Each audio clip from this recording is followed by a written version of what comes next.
Ladies and gentlemen, welcome to the 442 podcast. I'm Uzair Madhani, and as always, I am joined by the beautiful Tommy Sondi. That's me. And a positively radiant Tony O. Morning, boys. Excited to do this. Tommy gets beautiful, I get radiant. What's that about? Look, I'm trying to butter you up because I know what's coming towards you. I'm just trying to get on your good side early. Unlike Harry Maguire, I check my shoulders and I know what's going on around me. I was gonna ask if you wanted me to host a podcast this morning, but you seem in decent enough spirits for now. You know what? The only reason for that is because I got to spend both Saturday and Sunday with dogs. Big shout outs to Amber the dog and Charlie the dog. I love you both very much. You are the only reason I got through the weekend. Yeah, puppies are amazing comfort animals, so I can see how that was needed. But Tommy, what did you get up to?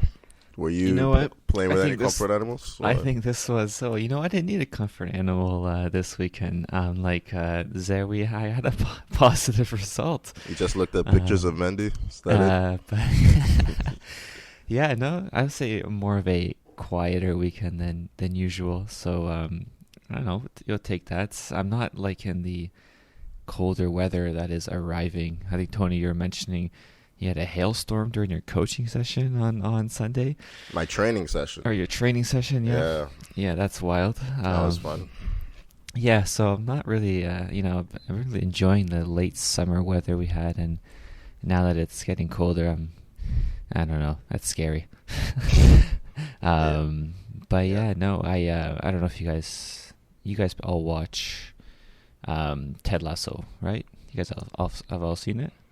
I finished it, yeah. Yeah, so I saw the first season a long time ago and just started watching the second season. So I would say the last episode of the second season came out fairly recently, so don't spoil it for anyone who hasn't watched. No, what I'm saying is I just started the first episode of season 2. You've all had enough time. Come on now. Phenomenal episode. Yeah. That people should watch. I don't know why. It's a great show. Yeah, I don't know why it took me this long to pick it up, but I'm glad that I'm back, because it was honestly, that first season was phenomenal. I enjoyed that so much. You hear that, Apple Podcasts? We're praising your show. Boost us. Get us more viewers. We will shill out for you. We have no shame. Yeah, I think season 2 was better, actually. Really? Season Okay. 1. Yeah. Okay, good to know, yeah. Yeah. Usually there's They used their success from season, like they used the show success to actually kind of put forward some issues that I guess manifest around the game, and I think that was really good. Like it's a good educational show as well as being a really good watch. So yeah, good stuff. Good to hear. Yeah. I'm looking forward to getting through or watching the rest of the season either this week or maybe next weekend. All I can say is that football is life, and I mean, in my case, football is also very much death. I guess we'll get right into that awesome United Leicester game. Gentlemen, what do I have to do to not chat about this game this week? What do we need? How can I? What do you need from me to not have a conversation about this game? No, we can't skip this. This is no. Tommy, you have to meet me halfway. We bargain here. How about Tony? I'm having a discussion. Please, Tommy, please. Listen, you seem open to a bit of bargaining. Tony has it easy because Arsenal didn't play this weekend, so he's got this free. Yeah, so we'll have a nice peaceful podcast where we all get praise. All our teams get praise. I was about to I'll settle for my team not getting talked about. Oh my days! I was about to hand Uzair a gentleman's handshake. Okay, Uzair, I know we can do. Can Chelsea get a striker that can actually be consistently scoring goals, and then we won't talk about United at all? All right, guess we're always talking about United then. Should have brought up Poland. That would have been better. But hey! Poland won on midweek, so we're back in the second place for the qualifying campaign. So it's looking a bit brighter. Poland. Yeah, one job. They let us down again. Nah, they'll let us. They'll come through in the they'll World Cup. come through. Yeah, that's what we're waiting for. We want them at the World Cup, is there? Yeah. Yeah, you're right. You have to, do. because You I like pretty much watching do. every game at the World Cup, and I don't like watching Poland. Well, you We get should to see. we should do a World Cup show. That's what we should do. Yeah, just come back every 4 years or 2 years if Arsene Wenger has his way. But there's always a chance that you might get to see Pazdan. It's true. Yeah. My boy Pazdan, the human representation of the Polish league. Tommy, don't fall for it. You stay on track. All right, City you're right. United, City right. Leicester. We were supposed to talk about Leicester United, versus Leicester. United. Jesus. Yes, exactly. And we should, yeah. Yeah. All right, fine. Managed to get 6 minutes in. Managed to waste a little bit of time. Run down the clock a little bit. Leicester City 4. The shell of a team known as Man United 2. Fucking garbage. Fucking Whoa, absolute hey, hold on. Dog shit fucking performance. No, fuck off, Tommy. What the fuck is Solskjaer even doing? What do they do? What's the pattern of play? What's the system? Grab your popcorn, You ladies have and gentlemen. so many Here we go. good fucking players in this team. How do you not use any of them? Oh, are you done? Oh my I'm god, I still need a eating dog. popcorn. I Tony, need a so- dog. I need a dog to pet. I need a dog to pet. I can't deal with this. I wake up at fucking 5:30 in the morning to record a podcast on a fucking Monday. And you know what? I don't work today until 11 fucking 30. I could have been in bed. Instead, I have to wake up and chat about this dog shit fucking team with a manager who has no fucking idea what's going on. I've given him all the fucking benefit of the doubt when the squad Yeah, is you rebuilding and have. stuff. No, yeah. Tommy, But- Yeah. let him be. Let him But- go. Let him go. But Oh, man, is this what I my sounded Tony, God. like? but Tony, he amazing. doesn't have any pet therapy nearby, so we gotta stop him at some point here. oh my fucking god, I'm pissed off. I was so upset watching this game. There are so many starting points. By the way, ladies and gentlemen, Jadon Sanchowatch, game 10, 0 You know what the worst goals. part? No, the worst part about this is He's I'd scoring normally be again. upset. I'd be upset about the Sanchowatch stuff because I don't know, because Sancho is a good player and I believe he'll come good even if he's had a rough start. But that's the thing I'm least angry about. It doesn't sound like it, but yeah. Well, no, because there's so much else. There's a midfield that has suddenly just disappeared into the void. It's off in the wind. You can't find them. Where are they? There's playing a clearly half-fit Harry Maguire, whose head is not in the game at all. Check your fucking shoulder, Harry. What are you doing? Come to the ball when it's passed to you. Maybe don't be rude to the spot either. Go to one of Tommy's training sessions. He'll teach you how to come to the ball. Hey, there was some nice goals in this game. You have at least Look, Mason Greenwood and beauty. Marcus Rashford light up my life. and Rashford coming in. They yeah. are the Amber and Charlie of our football team. Yuri Tillman's And goal was beautiful. I love them. It's beautiful. Fuck Wait, Yuri yeah. Tielemans. Yeah. Vardy had a nice finish. Fuck yeah. him for being a midfielder that we do not have. Let's talk about the football, all right? No, I don't want to talk about the football. I want to go back to bed. I don't want to deal with this. I feel All right. like ever Tony, since go.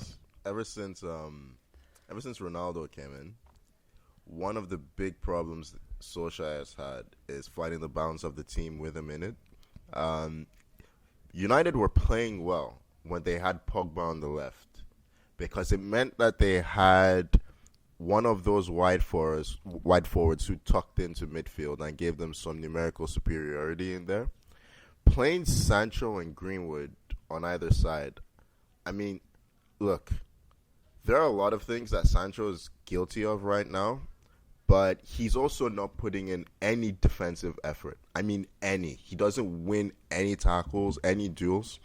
And listen, I'm going to slate Sancho later, but tactically... What do you mean you're going to slate Sancho later? You're slating him now. Yeah, Keep just slating. Tony, Just go I on. would just do do your it now, fuck, Tony. Do your fucking thing. But Fucking don't save it for later. You've already started. Keep going. speaking tactically, I look at that side. Look, we've said so many times, Bruno Fernandes does not play in midfield. He just doesn't. He's a forward. And if you're going to start Fernandes in there, I feel like Pogba needs to be playing a bit wider, and then you play Matic and McTominay in midfield, not either or. Playing a midfield of Bruno, Pogba, and Matic, what were you expecting? Doesn't make any sense. Neither of them are really, like, neither Bruno or Pogba defensively, I mean, they work hard. Well, Bruno does, but they're not defenders, right? They're attackers first. I mean, what do you mean? What do you mean playing a 57-year-old Matic who has the same turning radius as a fucking semi-truck didn't work? How could that not work? I actually think Matic was decent. He just had no help. Honestly, he also has no legs at this point. He's got maybe one good half in him per game, and then he just gets overrun.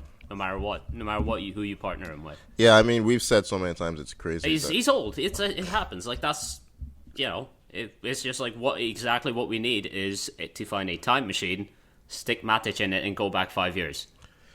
Yeah, Solskjaer is. It looks like he's. What I'm saying is, Ole Gunnar, where is my time machine? He's lost right now. I think he feels the pressure of playing his new signings. Jadon Sancho should not be playing right now. And here it comes. You say Jadon Sancho is a good player. I don't think he comes good in this team. I really don't. I think he needs more structure if he's going to play well. And even then, of all your wide forwards, I'm sorry, he's the worst. He's worse than Rashford. He's worse than Martial. Well, okay. No. Stop yourself there. I do think I wanted to change the word worse because I think Rashford and Martial are good players. They're better than him. So Martial, Rashford, even Lingard. Jadon Sancho looks slow. He looks slow. He looks like he doesn't have anything physically. He looks lazy to me because he's not working. Whenever he just loses the ball, it's like, okay, defenders will win it back. He looks frightened all the time. And I don't see him playing on the right. What's the point of this signing? Honestly, I think he's. I mean, you're making valid points. And he has not been good so far. But I still have faith in him to come good. I think he's a very talented player, and he's 21 years old, adapting to, let's be honest, taking a step up in terms of the defenses he's playing against week in and week out. And you're right, the team structure doesn't help him at all. He's not been good so far, and frankly, yeah, I would start him from the bench, especially now that Rashford's back. I wouldn't start Martial over him. I would. Not at all. 100% I would. Martial scored this season and has an assist, I think, and that's with limited minutes. And I still wouldn't start him. Hold on, guys. I've been fairly with Uzair on the Sancho side. He needs more time. But after this game, I'm gonna lean more towards with Tony here. I've watched fuck off, Tom. I've watched United a lot this season because I was expecting and I can only apologize for that. I was expecting them to be good, and he's a major part of you guys not being. It took Rashford about 10 minutes to make an impact. All you had to do was run in behind. Marcus Rashford is also a saint. Yeah, he's a saint, but he's also a good footballer. Sancho just stays in his to me, he's also a saint because he's a good footballer, and I need that. Yeah, he just shakes a leg and passes back. Sancho. That's all he does. Honestly, he just looks absolutely shot of confidence right now. He looks slow to me. I don't know. I think that's fine. And I have faith. Maybe Southgate knew what he was doing and not. Yeah, I told you him not playing in that team. That's exactly why Southgate brought him on right at the end to take a penalty. He's like, you know what, we need a guy who's not confident right now. Yeah. Cheers, Gareth. Yeah, honestly, I just take it from someone who's seen a few busted flushes in his time with Arsenal. Like, sell him quick. Because sell him quick. There's no room for him in this team. You're saying he's going to come good. I'm telling you, Martial's better.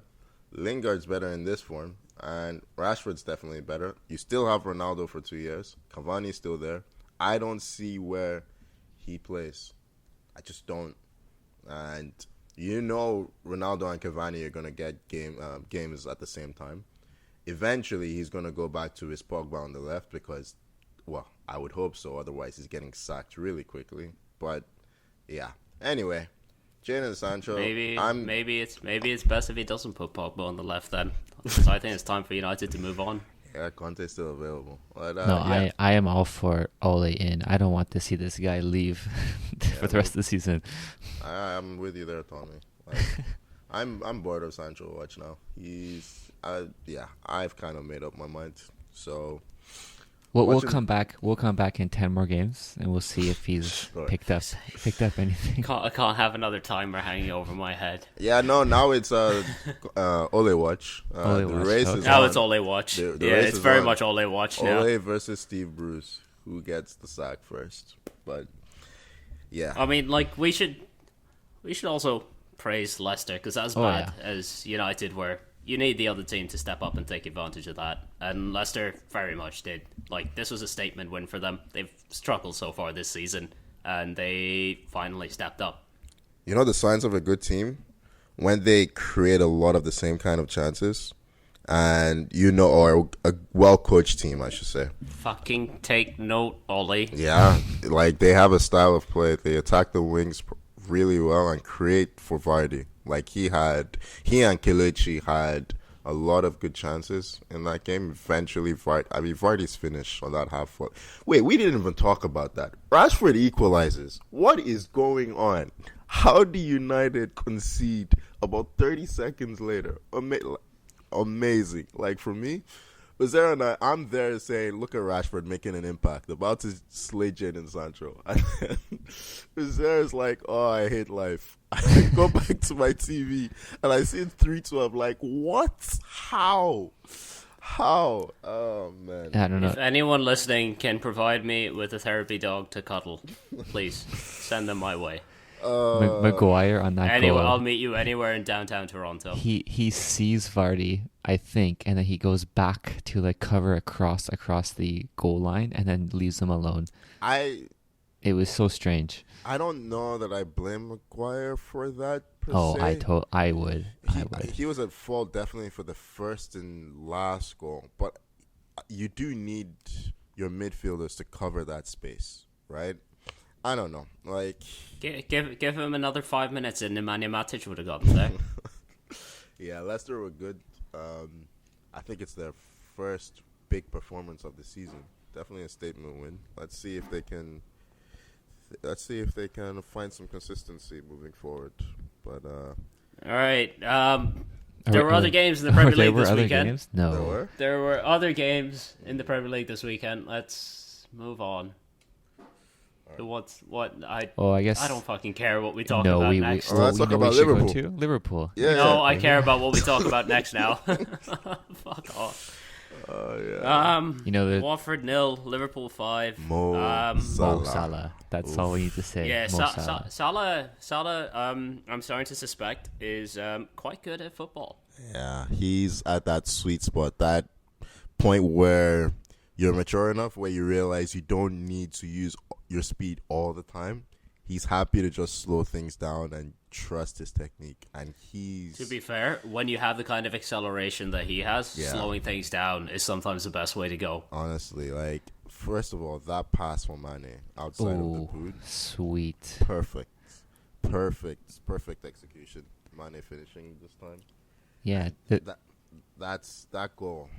The one, I feel like he scored this goal against City. He did against City. He did it against City. Yeah, well, yeah, but he also scores this goal against Watford a lot. I don't know what it is, but I remember. Fuck's sake! We play Liverpool next. Yeah. Oh, we didn't mention United's upcoming fixtures, did we? No, fuck off, Tommy. I just mentioned it. You got City and Spurs, and then eventually Chelsea in the next month or so. So. Oh man. You know what? Ole Watch might not go on for a very long time. Oh, and Atalanta in Champions League, by the way, too. Oh, amazing. Yeah. All right. So Firmino's hat trick.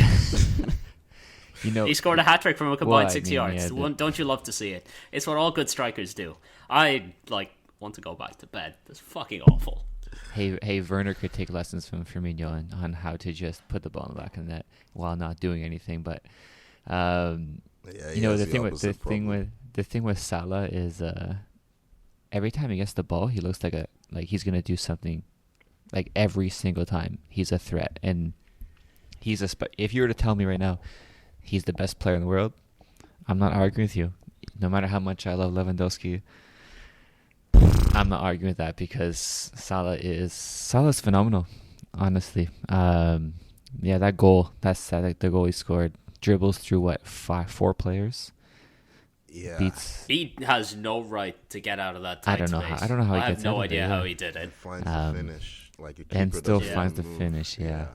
Like, Crazy we're starting to say this about the goals he scores every week, where we're just like, don't know how he did that. Like, he has no right to do this. The close control is something else. Listen, if you are playing Premier League fantasy right now and you don't have Salah in your team, stop what you're doing and get him in right now, because he's gonna every week either go score or assist. And every week a special moment. I mean, yeah, it's a great player. Bin off your Ronaldos, bin off your Lukakus, bin off whoever you have to get Mo Salah in your team. Yeah. And speaking of Lukaku, well, Brentford 0, Chelsea 1. Yeah. And that's a very, very lucky win for Chelsea. Speaking of Lukaku, speaking of Mendy, that's who we should be speaking of in this game. No. Let's first speak about Lukaku. Okay, yeah. No. You go in 2-footed on me. I'm going to go 2-footed right back in on you. Where is he going? Where is he going? What is going on? I could have sworn Chelsea signed him this summer. Yeah, he's disappeared. I think the last time he scored was against Villa, maybe 4 matches ago. He's a big lad. Normally, you think you'd see him on the pitch. Guys, listen. Chelsea is like a graveyard for strikers, okay? It's just... No. I mean, not the good fucking ones. Drogba, Diego Costa. Yeah, ever since... Well, I mean, you look what happened to Diego Costa eventually. He broke. Yeah, that's very much a Diego Costa problem. Like, yeah, listen. Lukaku's supposed to be the type of striker you like, right? Your Shevchenkos and your Torreses and your, I don't know, your Vernas. Oh, listen, we can give Lukaku the 10-game watch. How about that? Maybe he'll. No, he's had the same amount of games as Sancho. Exactly, he's had more than 10 games already. He scored though. Hey. Yeah, but hey, remember my prediction? Best and worst signing of the season. This is what I meant. Yeah, I think I predicted he'd be the top goal scorer too. You're right, and you're right, Tony. Honestly, I mean, he'll come good. Come on, I would just like to point out that I predicted Mo Salah as top goal scorer. So did you? At least I got that going for me. me. You got something. there. But great. Guys, sure you didn't have Ronaldo? No, I'm fairly sure. Yeah. Ronaldo hadn't signed yet. Yeah, he hadn't signed. He hadn't signed yet. I had Lukaku for sure. I think you both had Lukaku. Yeah, I think Tony had Lukaku too. You thinking that he's just going to score 5 against Norwich next week? Yeah, that is possible. Yeah, that sounds like Lukaku. There we go. That sounds just like the what we need or what he needs. But Mendy was. I think Brentford were really good. Again, they've been really good. Nearly every game they've played this season. This was probably one of their best performances. It reminded me of their game against Liverpool, except they couldn't take their chances this time. And Mendy they've hit the post so many times this season. Mbuemo on his own has hit it 6 times now. Yeah, he hit the post twice in this game. I believe the next highest amount of posts hit by a single player is 2.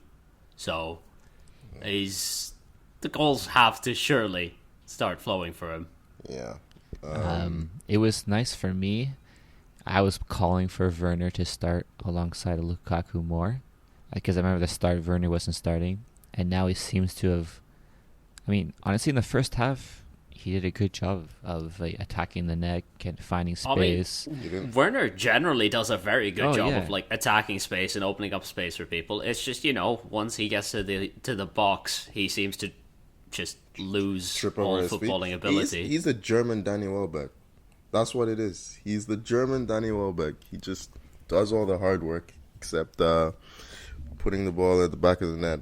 But listen, Mendy is the. He should be honored to be mentioned in the same breath as that guy Wells. That guy Wells. Yeah, but no, Mendy, man of the match performance by a long shot. I mean, I saw the stats in the second half were 10-1 in terms of shots for Yeah, we had Brentford. one shot on target the entire game, and it was a beauty from And Chilwell, Chilwell, yeah. who I hope can start more now. Yeah. Where's he come back from? Because he wasn't even in the squad for a bit. Well, he played for England during the international break. Mhm. I think he scored. I think He did. I could be. He did, right? He did, yeah. One of Sancho's assists against Andorra. Oh, Sancho got an assist. Don't you forget it. That's his level. Can we play them every week? Exactly, that's his level. But yeah, no, How fucking Brentford. dare you? Brentford they had 17 shots to our 5, and we had 1 on target. So you can tell the second half was all Brentford, and the only reason that we were out of this game with 3 points was because of Mendy. And you know what? If we're gonna mount a title challenge, this is the kind of game where if you're not your best and you're getting pinned in your own end, you got to scrape out a win like this somehow. And we somehow got the win. It wasn't pretty. But like you said, we're playing Norwich next week. I'm not going to say anything now. Actually, I'm going to stop myself right there. Yeah. Ooh, Go on, that was Tommy. close. Come on, Go on, Tommy. Tommy. Oh boy. Come on. Come on. What? All I'm going to Could say you is imagine? Just imagine. Just close your eyes. Close your eyes for a brief No, second, let's- and just let your mind wander. no. And imagine. No. Let's So we're test it. Let's see how powerful this really is. The I'm power not of the saying- jinx. Go on, Tommy. No, now that No, this is the ultimate test. Like if you can jinx the result of this game, I mean, it's a Stamford you can Bridge. jinx anything. Come on. honestly at this point I think it's already too late. I've probably already jinxed it. Norwich and Chelsea. Yeah, look at the top of the table, bottom of the table, winless against the team with the most wins. Oh my god, it's over. We're losing to Norwich 1-0 probably. Oh boy. Come on. All right. Anyhow, He's not doing it. Should I'm we not talk doing about it. Norwich? We should- Nor- we Coward. Should we talk about No, you know what we should talk about is What? Newcastle Tottenham. That's what we should talk about. Yeah, that was the incident at the game where the fan collapsed. I mean, the players reacted really well. Reguilon going to the referee, highlighting that the game needed to be stopped. Eric Dyer as well. Eric Yeah. Dyer calling for the defibrillator. Yeah. We should note that the fan was in stable condition when they left the stadium when they were Yeah. transported to the hospital. Is there any after update? Any update on I hadn't seen any since then, just that they were in stable condition from the cardiac event. that? Yeah. But yeah, as like massive credit to both Reguilon and Dyer and to the medical staff of the teams. And I mean, again, just something like this happening so soon after the Ericsson incident at the Euros just once again highlights the importance of having these defibrillators at all sporting events. Yeah. Yeah, no. I've just done a quick check. No real updates since fan responsive in hospital after. So, like you said, the quick reactions and even some of the fans in the stadium as well were The really- fans alerting the players, because they were in one of the lower stands. I think one of the Players fans alert- was given CPR as well. Yeah. So, yeah, no, good job for everyone involved, and we're glad to see. We're glad that the news is positive at this point. Yeah. I mean, either side of that, there was a football game to talk about as well. The first game since the Saudi, not Saudi, the PIF takeover, because that's definitely not associated with the Saudi government. By the way, Peter Drury, is that his name? The commentator? He's quickly becoming my favorite commentator. Oh, he is a wonderful commentator. Yeah, he had some great commentary on the Salah goal. And he was really up for the Newcastle-Tottenham game. He was willing Newcastle to win. When they scored first, you could see how excited it was. Like, yeah. Boy, that stadium erupted. They were It did, loud. Yeah, it's like they kept going to the... What's her name? I can't remember her name. The spokesperson for the takeover. Amanda Stavely. Amanda Stavely, yes. They kept going to her. It's like, okay, like, all right, we get it. Newcastle was a takeover, but no. Tottenham burst their bubble pretty quickly. It very much seemed that for about 3 minutes of that game, everything was coming up Newcastle. But then, unfortunately, they remembered that they were Newcastle. They are a bad football team. Yeah. Like, did you see how much space Ndombele had for the equalizer? Like, how? Where is the midfield? It's a good hit, but why is Lascelles sitting that far off him? But where's the midfield? There's no one else for him to mark. Yeah, I don't know. I mean, yeah.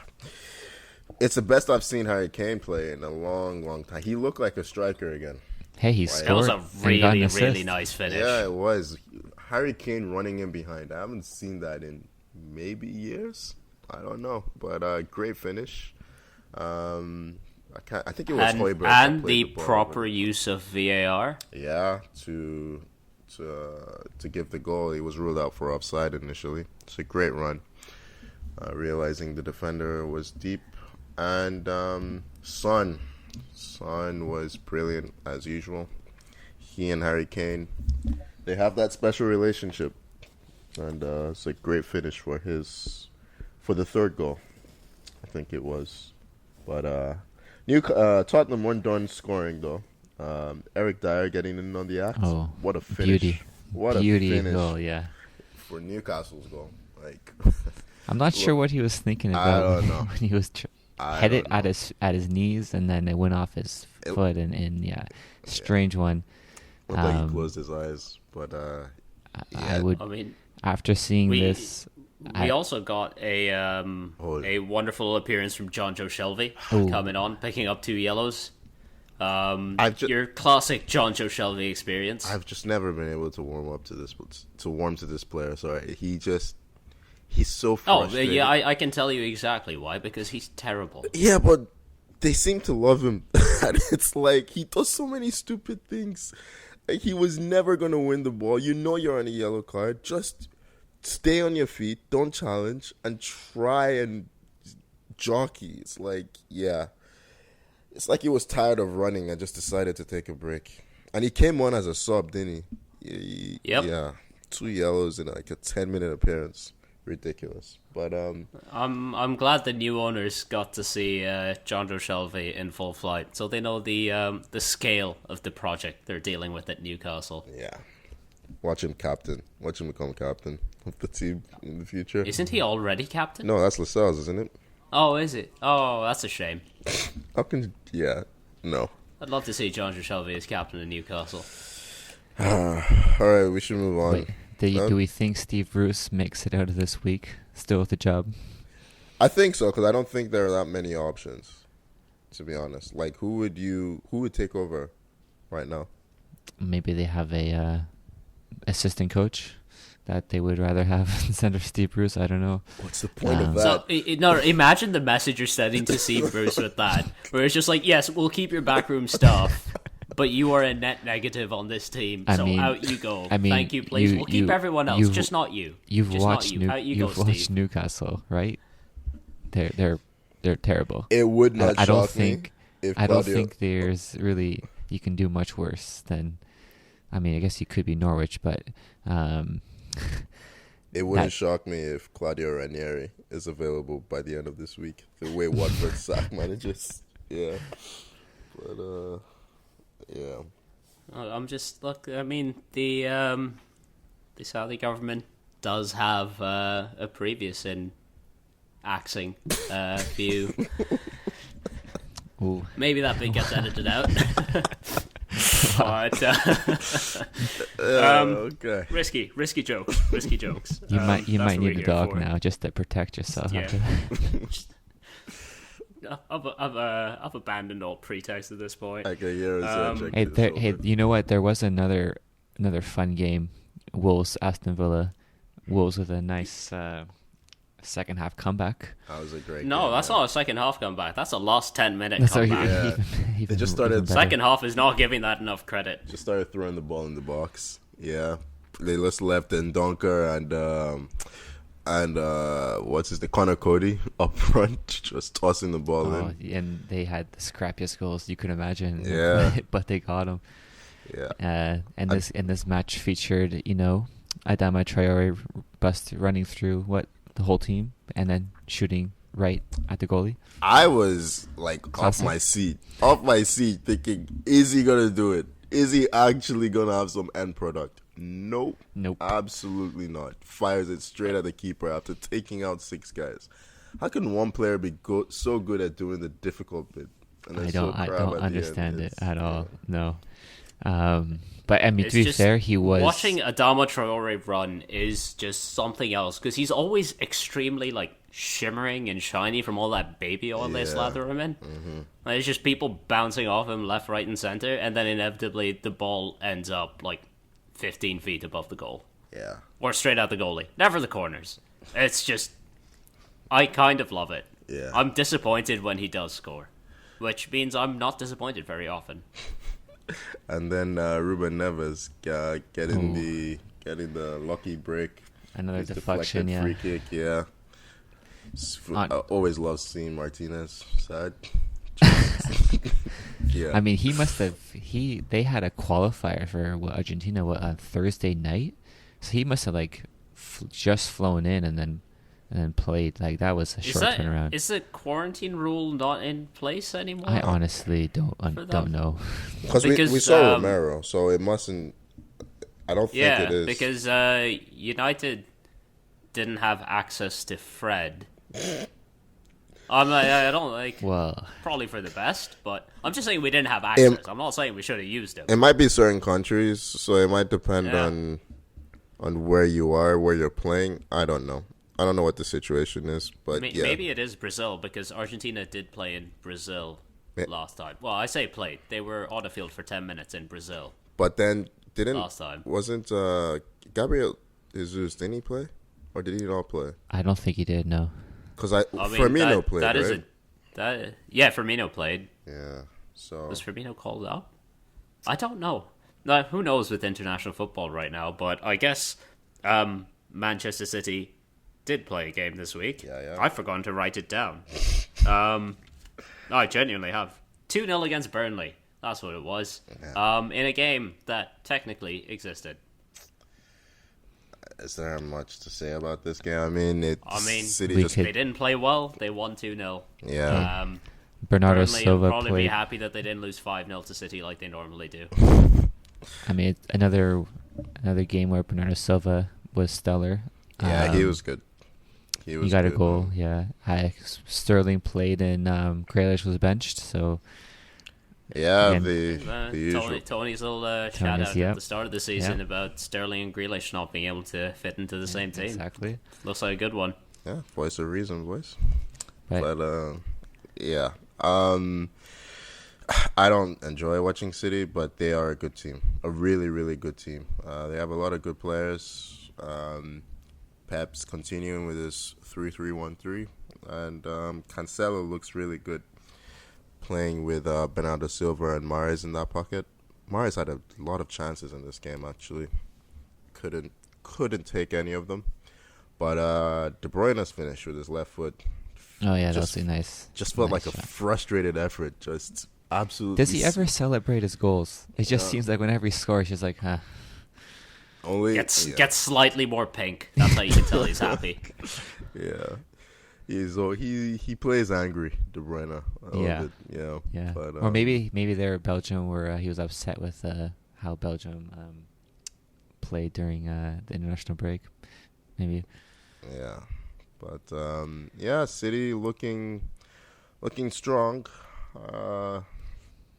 Not much to say about it. Yeah, other than it's pretty much like it's just another one of those performances. just another They week get for the win. City. Yeah. Yeah, just another week. No, we should give them some credit, cause No, of course. Like they're what are they tied at the top? No, right I now think with Chelsea? tied for 2 second. points They're back. a couple of points Yeah. back. Tied for second, and we Tied for predicted second. that they would have some issues without having a striker. But honestly, the way they play, it might just maybe they don't need a striker. Honestly, Yeah. not for games like this. I mean- Maybe in the Champions League when things aren't going well, but they look as strong as ever.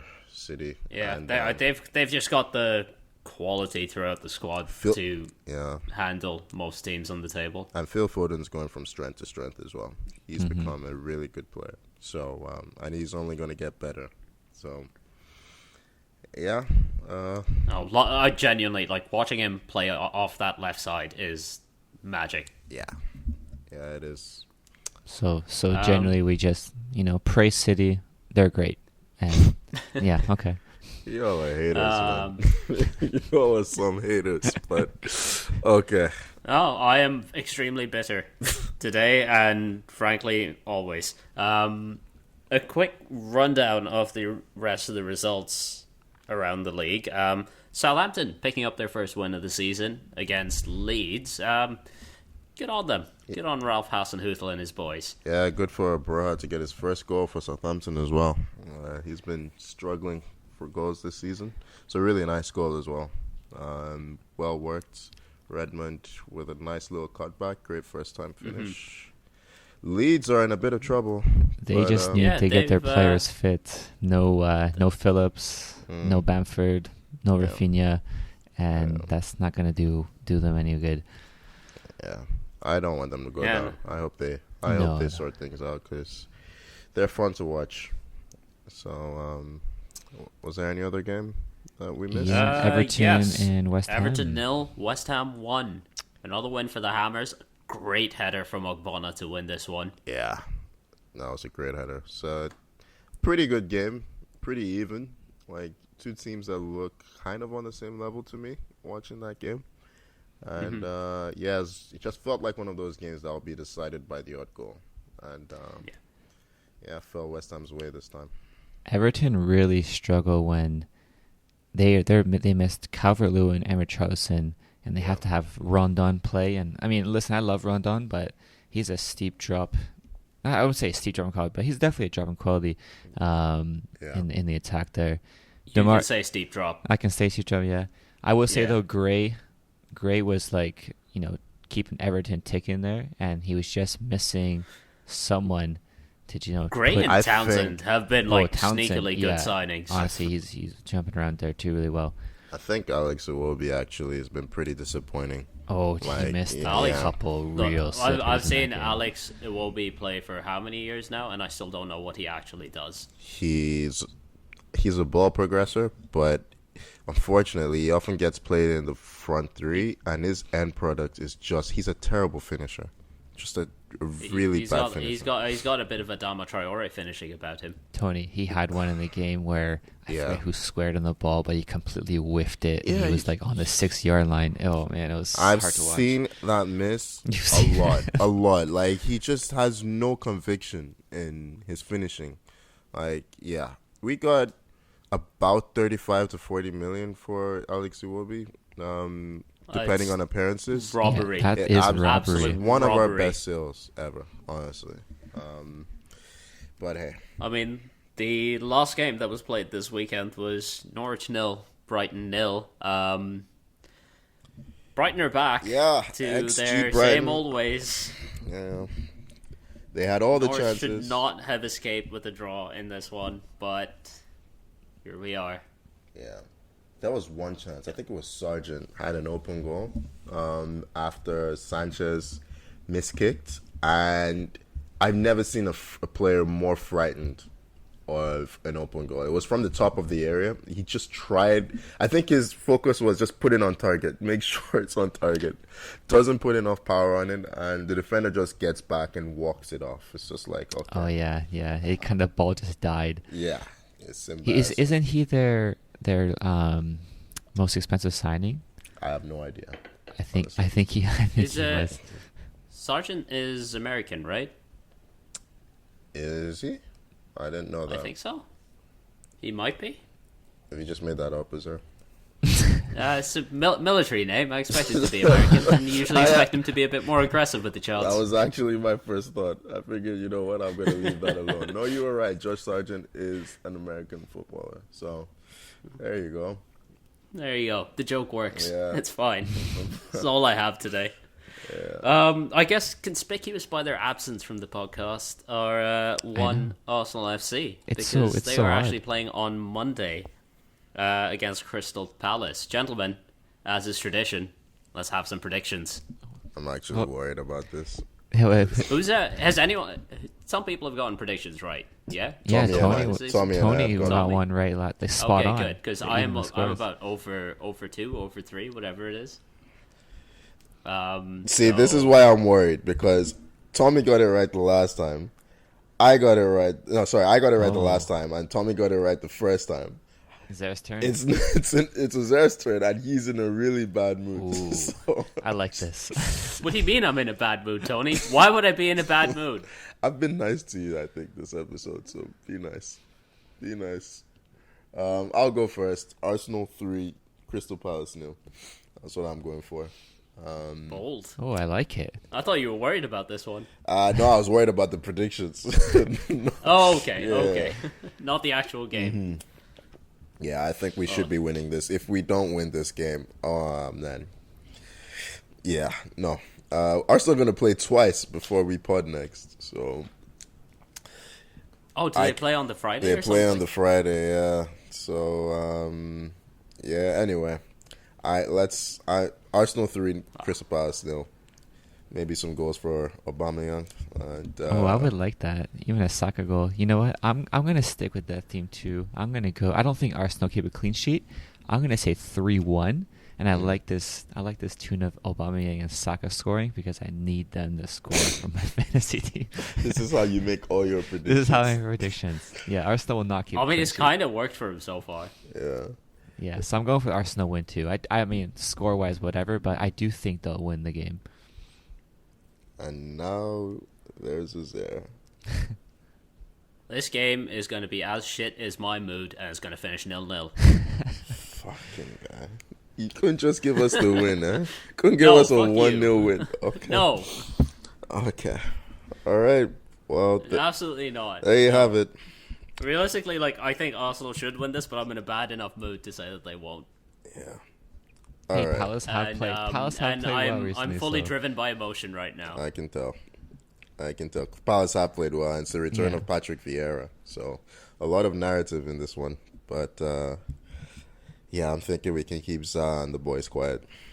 Hopefully. Our defense has, 4 clean sheets in the last 5 games? Hoping they continue the trend. And we click. Here's Salah again. Oh, hello. Twinkle toes. Still going. Oh, no, you can't do that again. Oh, you can't do that again. That's beyond belief. It's just simply incredible. Gentlemen, we can't leave off without talking about a massive, massive result in World Cup qualifying in midweek for Team Canada. A huge 4-1 win against Panama at BMO Field. Alphonso Davies is fucking magic. You were at the game, right, Uzair? No, I wasn't. I couldn't make it to the game. Thank you for rubbing that in. I got to see everyone leaving the game. I got to see everyone leaving the game because I did go past it. Yeah. But what a game! But the atmosphere was just electric. I was excited watching this game, honestly. Yeah, Canada were okay. They started tentatively. I felt Panama scored first.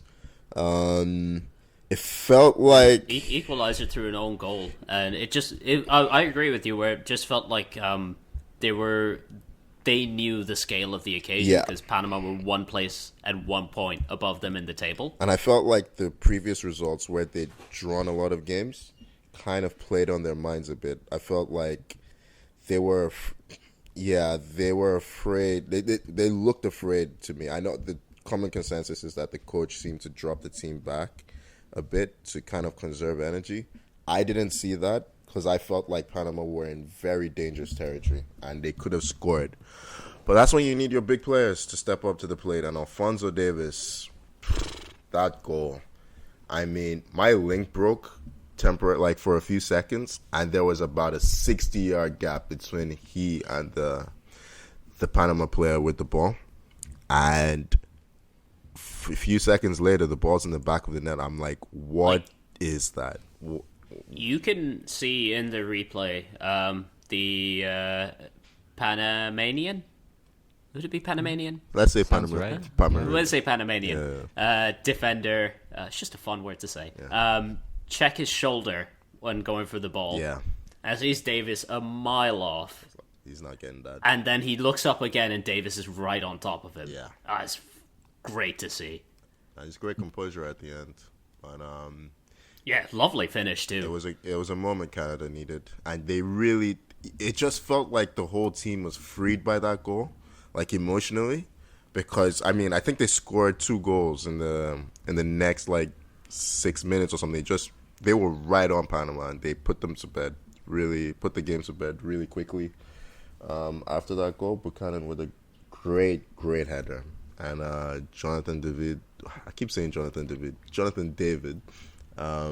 right at the end with a scrappy finish. But, yeah, it gives them a good chance to qualify. This is a team that had just beaten the US, Panama that is, and a team that qualified for the last World Cup. Yeah. So this is a huge result, and like Canada's performance, and in particular Davis's performance, got us talking about who we thought the best ever North American or CONCACAF North and Central American players were.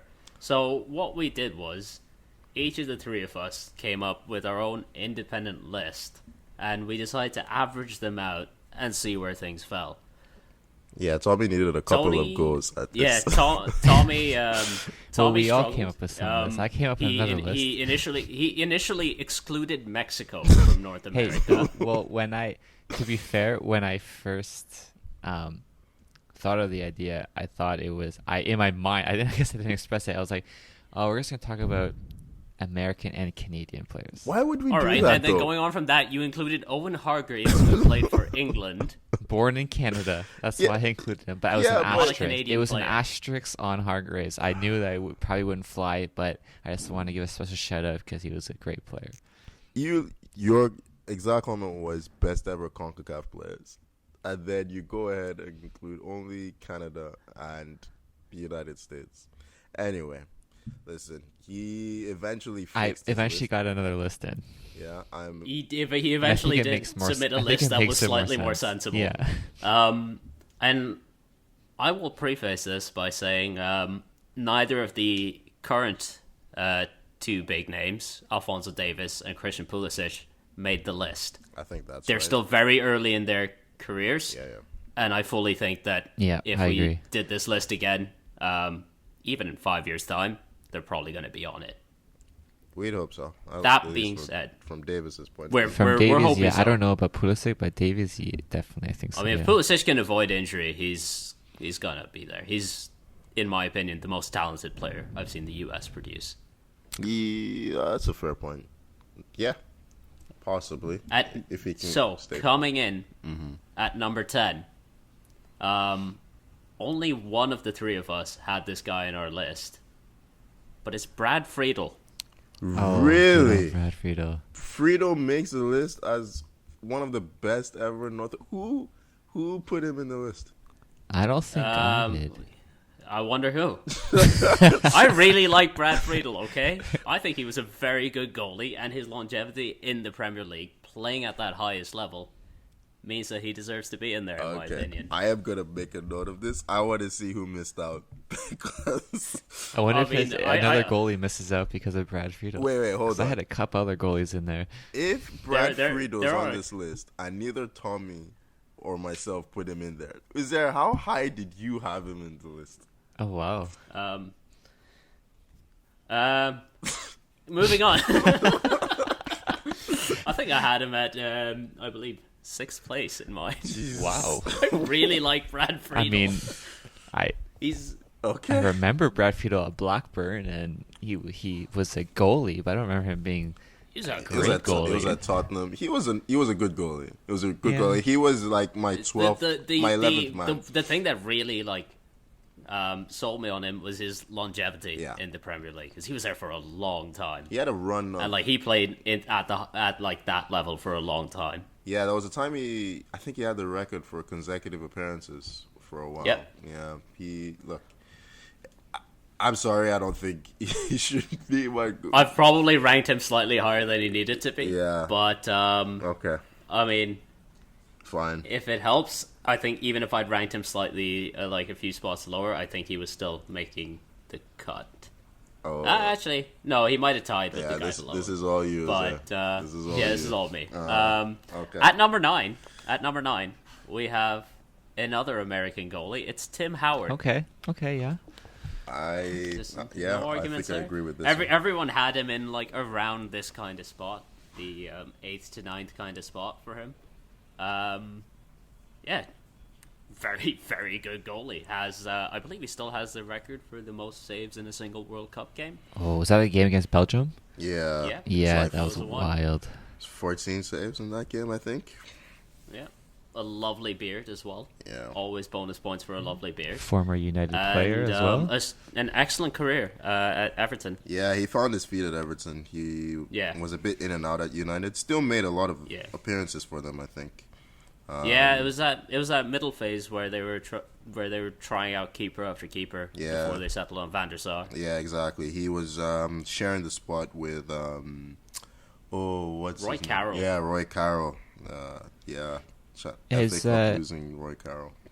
Tim Howard, is he still playing in the MLS, or did he actually retire? I think he's still retired playing now. Oh. He's still playing. Oh, is he still playing?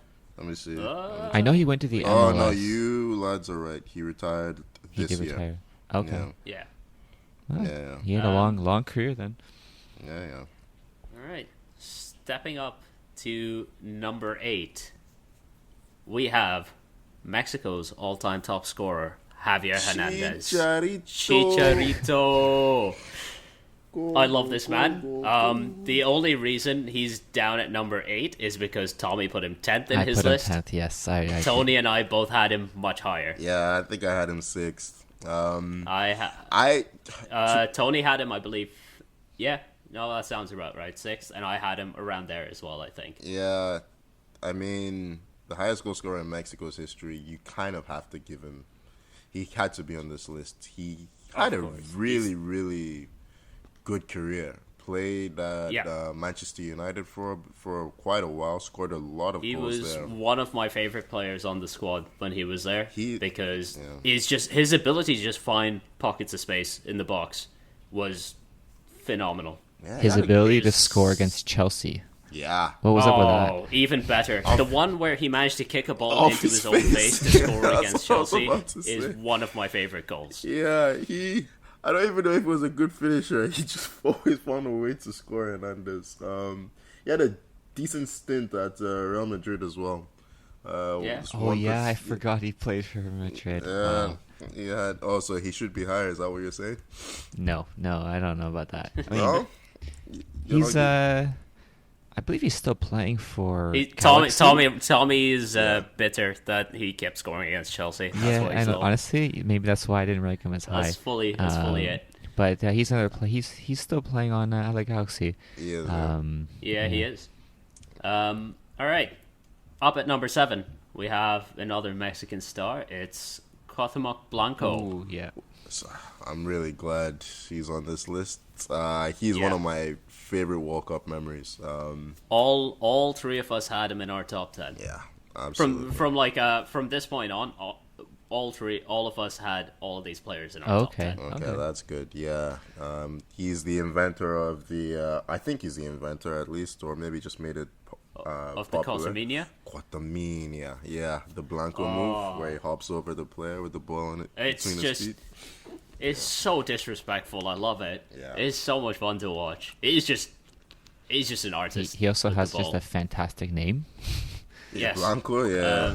Cuauhtémoc Blanco. Yeah, it's great. I was afraid coming into this about my pronunciation of it. Cuauhtémoc. I think you got it. I think there's a lot of vowels in there, and Yeah. With the morning I've had. What was his? He had a really good nickname too. I think. I can't remember. I don't know. Wonderfully anticlimactic as always, Tommy. To be fair, I didn't really watch him play. Oh, no? He was kind of, No. So. No, I watched him play. I watched him play a lot in the World Cup. His nickname was El3. Is that what you're thinking of? El3? El3. No, I don't know. Isn't that? Isn't that just the Mexican national I team think that nickname? is, yeah. Anyhow, Oh, Tony. never mind. Yeah. You're right. Oh, Tony. I'm Googling it. I don't know. We're just going to move on Google's because this has really- devolved into a mess. No, before I move on, he was a hothead, Blanco. He was a great set piece taker, but he was also really feisty. So, and the Mexican crowd tended to really respond to him. He was really good at getting the crowd going. It was really entertaining for me to watch. Anyway, so yeah, happy to give him a shout out because, like I said, one of my first footballing memories was watching him play. So, all right, you can move on now. I found my little Blanco love. We actually have a tie for the next one in terms of the averages. Tied for, I guess this would be 5th place. We have Dwight York and Landon Donovan. Okay. Wait, how high did you guys rate Dwight York? I had him 5th. I rated him quite think. high. Wow. I think I had him 4th. Really? I understand Uzair. Dwight York 5th? Tommy? Well, where did Actually, you... Wait, Tony, That's was he in a- your that's- top 10, Tony? That's a man who has scored over 100 Premier League goals. I think that's the main reason why I did it, was just because of his record in the Premier League. And that, for me, screams of someone with quality to do that. He managed to play in a World Cup for Trinidad and Tobago, and that's impressive. Yeah, he was a great player, for sure. No, but Okay, I guess Wait, Tony, Treble where was winner, he? Where Dwight was he in York. Tony's list? I think he was 10th. he was 10th. 10th, Yeah. so he He's 10th just in barely Tony's made list. it. Okay. Yeah. I mean, I can't really argue that too much. He's in the top 10, but yeah, Yeah. for me, like he scored a lot of goals, and that's why I kind of have him up there. Yeah, I feel like he had one really, really, really good season. Obviously, Man United's maybe best ever season. No, it is their best ever season. Yeah, I mean, it's a treble. yeah, can't top it. He was excellent that year. I just felt like Also, the rest of his owner of one of the greatest smiles in football. Yeah, absolutely. I felt like compared to some of the other players, maybe the rest of his career was not as prestigious. Maybe that's a bit harsh, but he was a great forward, though. He had He had a good run for Aston Villa Yeah. as well in the Premier League, either side of his spell at United. I mean, you don't get to over 100 Premier League goals without doing something right. Yeah, maybe 10th was a bit harsh, but he was a great forward. His relationship with Andy Cole was legendary. Oh, really. magic. Yeah. I mean, and on the other hand, you also have Landon Donovan, your quintessential American football hero. Yeah. Scorer of that goal that put them Oh, through to yeah. the second round of the World Cup in Unforgettable 2010. goal, yeah. Yeah, he had to be on this list. Of course, Fifth. there was no way he wasn't going to be on it. Yeah, 5th sounds about right. I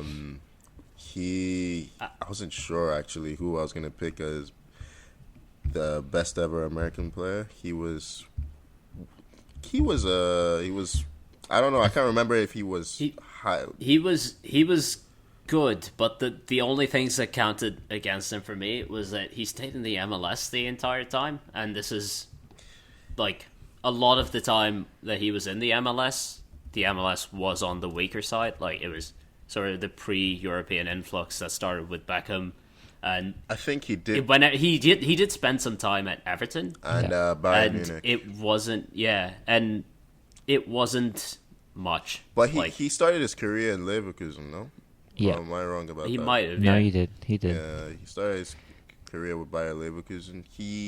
I feel like his first season was not bad there, but like I don't know. He's just one of these guys. A lot of these players actually on this list were quite homesick.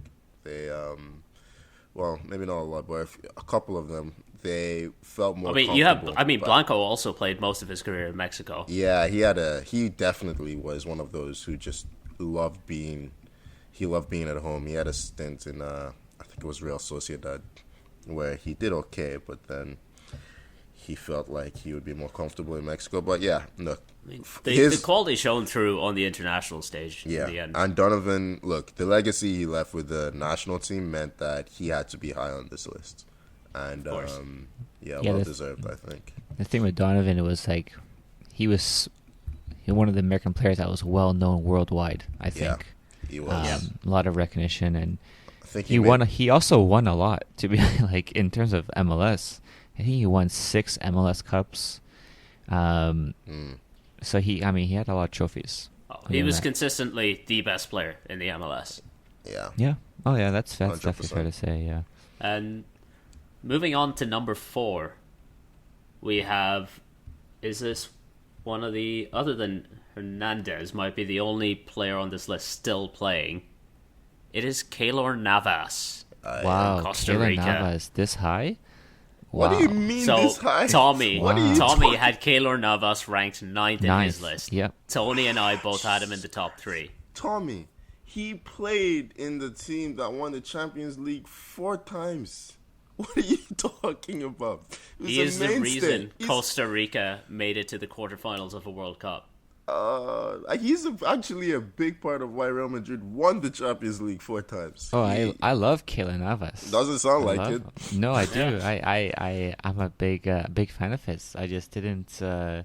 Out of all the other guys, I'm just saying you're a big fan of his, but you didn't like him as much as Tim Howard. That's what I was gonna say. Like Tim Howard or who else do we have on here?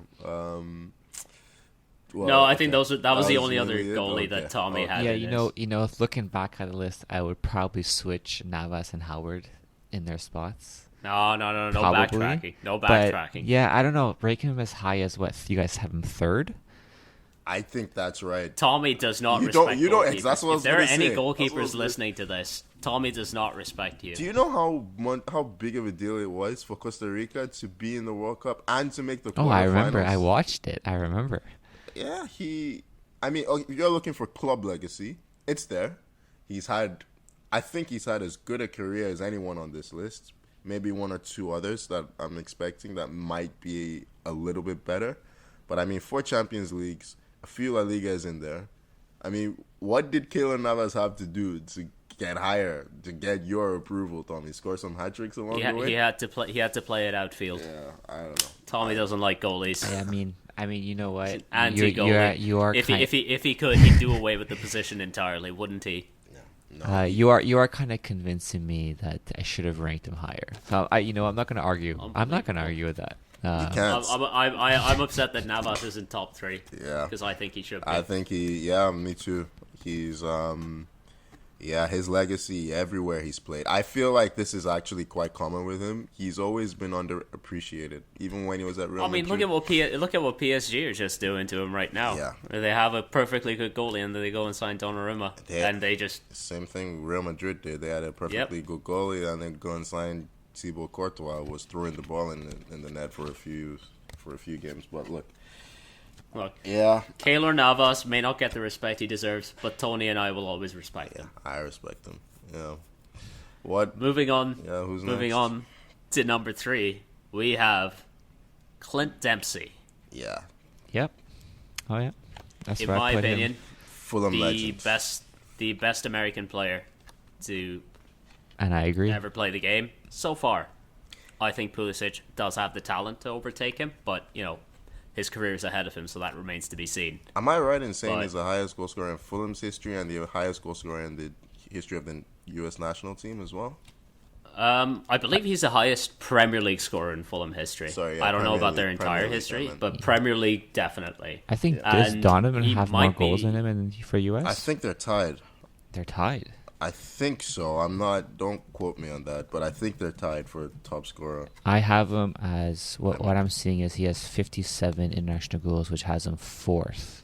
But For the also, US? Oh no, sorry, no, you're right. He is tied with Donovan. He is tied with Donovan. 57. Yeah. Okay. He's the 4th most capped American. Yeah, that sounds about right. Okay, yeah. so yeah, I will always remember that run, that Fulham run in the Europa League where they made the final. They beat Juve along the way. Yeah, the comeback. He had that goal. He had the chip. Yeah. Oh my God, what a goal! That was fun. Roy Hudson's team at his best, but Clint Dempsey is one of those guys that I kind of caught on to late, in that he was all action, right? Like he could do pretty much everything. Maybe not anything in particular at an elite level, but his all-round game was just really, really good. And yeah, even when he made up for whatever he lacked in terms of flair, shall we say? Elite skills and flair and all that stuff with just output, working his ass off in every game. Yeah. Like, he was always on the move. He was always, like, he was a great guy to, like, lead a press from the top. Absolutely. And he's a very intelligent player as well. Like, his movement and his ball placement was very clever. Yeah. Dude, when I think of Clint Dempsey, I think of, like, you know, that I don't say golden era, but one of my favorite eras of Premier League. You know, that time, where was he, like 2007, 2008, those sort of times. That is not my favorite. That was a good time. Well, that was a very good time. Can we go back, please? Like the Premier League then. Please that go time, back to 3 Premier League titles in a row for United. Honestly, but yeah, no. Good football. Yeah, I'd take it. Fabregas, Van Persie. Yeah, you had a better team. But yeah, Dempsey was just always that guy, like, on Fulham, and he just worked every game. He worked his ass off. Did he play for Spurs? He did play for Spurs. Yeah, he did. Fuck. That should be lower on my list. I think it was one season it did not last. Yeah, just remembering now. Okay. Anyway, well done, Clint. You managed to play for Spurs and get rated highly by Tony. Not everyone can pull that off. Yeah, that is some achievement for the. That's why you ranked third, then, I guess. Number 2, we have Rafa Marquez. Yeah. Yeah. The best center back. I think the only center back on this list. Looking through. Yep. Yeah. He had a great career. Barcelona. How many did he win? Just one? Maybe 2 Champions Leagues actually with Barcelona. I can't remember now. He might have been I think he was there for the first Pep one at least. But just what was it? 5 World Cups that he played in? Yeah, he did. It's ridiculous. To be good enough to play at a World Cup is something. To be good enough to play at 5 from the start of your career to the end, it is crazy. Yeah, he was a great player. Great player. He was one of those. He was a ball-playing center back when it wasn't in fashion. He also played a lot in midfield as well. He had a great range of passing. He scored some great goals as well. He was just always a mainstay for the Mexican national team. He was the first person you thought of, really. Led that team really well. And, it's good to see him reflected as highly. I'm assuming we all had him at least in the top 3. Am I right? Oh, yeah. Second, I think. Top 3 for all of us. Yeah, I had him. I think I had him lowest, and he was third in mine. The thing with Marquez is why another reason why I had him high was because I saw him play a lot. So I got to see firsthand, how good he was, right? And especially at Barca, like just a rock at the back. Phenomenal player. And then he went to, I believe he played for Red Bulls as well, for a bit in the MLS after. Did he? I didn't know that. Yeah. Okay. Yeah. And then after that, he had a long career. I think he retired only in like 2018 or 2019. Yeah, it was recent. Yeah. So not too long ago where he retired. So super long career. Like you said, 5 World Cups, which is, just some achievement to have. I mean, as Rafa Marquez was starting his career, our number 1 rank was finishing his, and this was a unanimous decision.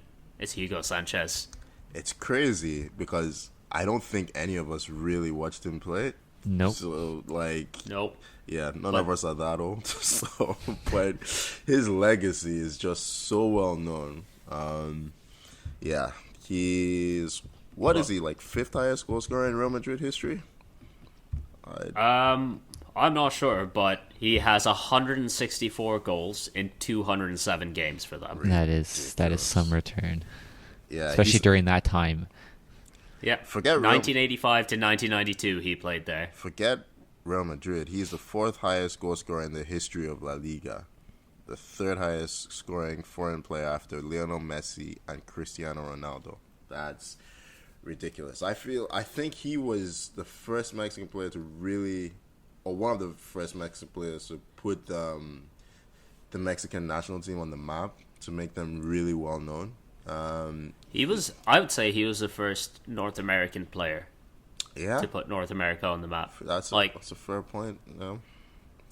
He Like, he probably led the way for a lot of players who wanted to make that transition to La Liga, because it's become a fairly common route now for players to for Mexican players to find a home in La Liga. And I think, like you said, unanimously, if you're making this list, you just know Hugo Sanchez. it was the one spot that I figured there would be zero debate over. Yeah. No one can argue with Hugo Sanchez at number one. Yeah. I watched some of his videos? highlight goals on YouTube, and I think someone said that he was credited as one of the early creators of the scorpion kick. Like, he was just very like watching him play. Yeah. Very flamboyant player. Like bicycle kicks. Like, he was just like, I think he reading up about him, he has some sort of like gymnastics in his like growing up, so he was very like flexible and able to do all these things. But like watching him on the videos, wow, like this guy was it would have been exciting to watch him live and play, because he's a very flamboyant player. Yeah. Looking here, he was voted as the 26th best player of the 20th century in 1999. And, of course, Pele's famous FIFA 100 list. I'm not sure where he was ranked, but, he has Pele's nod of approval. So, there you go. Wow. Like, if he's good enough for Mr. Pele, then he's probably good enough for us. Yeah, I think that's a fair point, and well deserved. So yeah, gentlemen, I think that's everything we had to cover for today. All that's left to say is please give us a follow on Twitter and Instagram at 442, and subscribe on Apple Podcasts, Spotify, YouTube, wherever you get your podcasts. All that's left to do is say thank you to Tony. My pleasure as always, Uzair, and please find some puppies. Self-care is important. Please provide me with dogs. And thank you, Tommy. Keylor Navas, please don't hate me. The Goalkeepers Union is coming for you. Absolutely, yeah. And deservedly so. And as always, thank you so much for listening. We'll see you next time. Bye-bye.